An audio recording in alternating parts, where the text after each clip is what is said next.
बिस्मिल्लाहिर्रहमानिर्रहीम। Welcome to yummy cooking recipes. आज मैं आप लोगों के साथ चाट बनाने का ऐसा तरीका शेयर करूंगी जिसको बनाने के बाद आप पूरा हफ्ता भी चाट को रहने देंगे तो चाट बिल्कुल भी ख़राब नहीं होगी, बल्कि पूरा हफ्ता बिल्कुल फ्रेश रहेगी। तो चलिए चाट को बनाना शुरू करते हैं। अब यहाँ सबसे पहले मैंने मलमल का कपड़ा ले लिया है। इसके अंदर मैं एक बाउल दही डाल रही हूँ।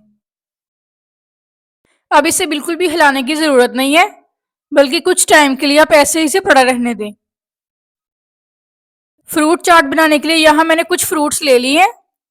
तो चलिए अब हम इनकी कटिंग कर लेते हैं। फ्रूट चाट बनाते हुए फ्रूट्स के ऊपर जो छिलका होता है उसे भी हमने उतार देना है।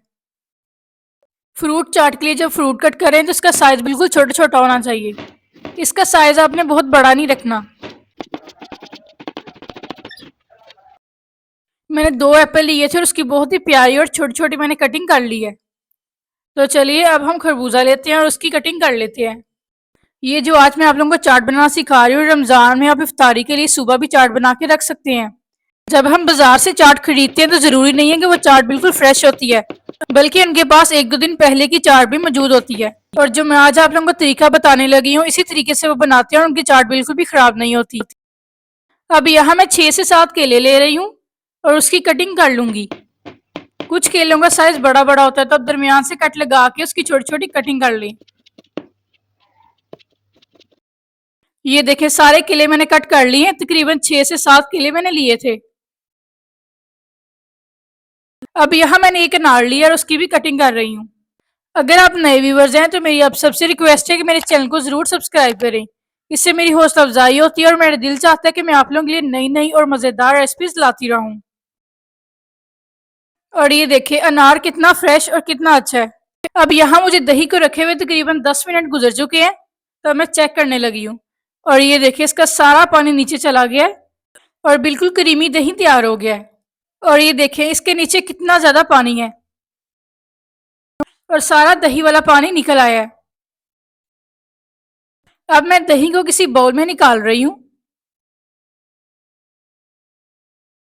अब इसे मैं अच्छी तरह फेंट लूंगी ताकि बिल्कुल क्रीम की तरह दही तैयार हो जाए। अगर आप चाहते हैं कि दही को थोड़ा सा पतला करना है तो उसमें आप दूसरा फ्रेश पानी इसके अंदर डाल सकते हैं, लेकिन दही वाला पानी आपने इसके अंदर बिल्कुल नहीं डालना, वरना आपकी चाट काली हो जाएगी और ज़्यादा टाइम के लिए आपकी चाट बिल्कुल भी फ्रेश नहीं रहेगी। और इसी के साथ मैंने चाट के लिए कुछ ड्राई फ्रूट्स भी ले लिए हैं। अब हमें जिस बाउल में चाट बनानी है वहां पर सबसे पहले हम दही डालेंगे, जो अभी हमने थोड़ी देर पहले अच्छी तरह फेंट लिया है।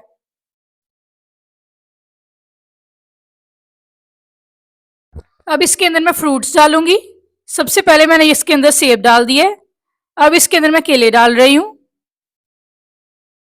और इसी के साथ मैं खरबूजे भी डाल दूंगी, जो थोड़ी देर पहले हमने कट करके रखे हैं। अब इसके अंदर मैं अनार डाल रही हूँ। अनार डालने के बाद अगेन मैंने दही वाला बाउल लिया और उसके अंदर मैंने क्रीम डाल दी है। आराम से आप बाजार से खरीद सकते हैं, बहुत महंगी भी नहीं होती। अब इसके अंदर मैं ग्लूकोज डाल रही हूँ। अगर आप ग्लूकोज डालना चाहते हैं तो ज़रूर डालें, अगर आपके पास मौजूद नहीं है तो चीनी को पीस लें।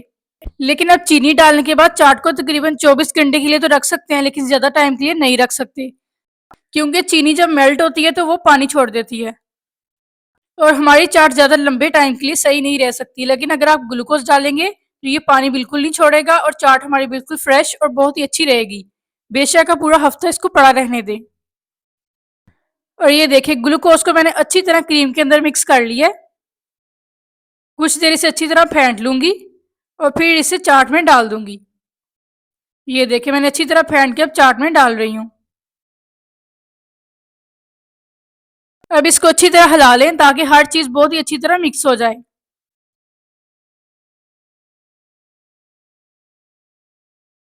इसको अच्छी तरह मिक्स करने के बाद अब इसके अंदर मैं कुछ मुरब्बे डाल रही हूँ।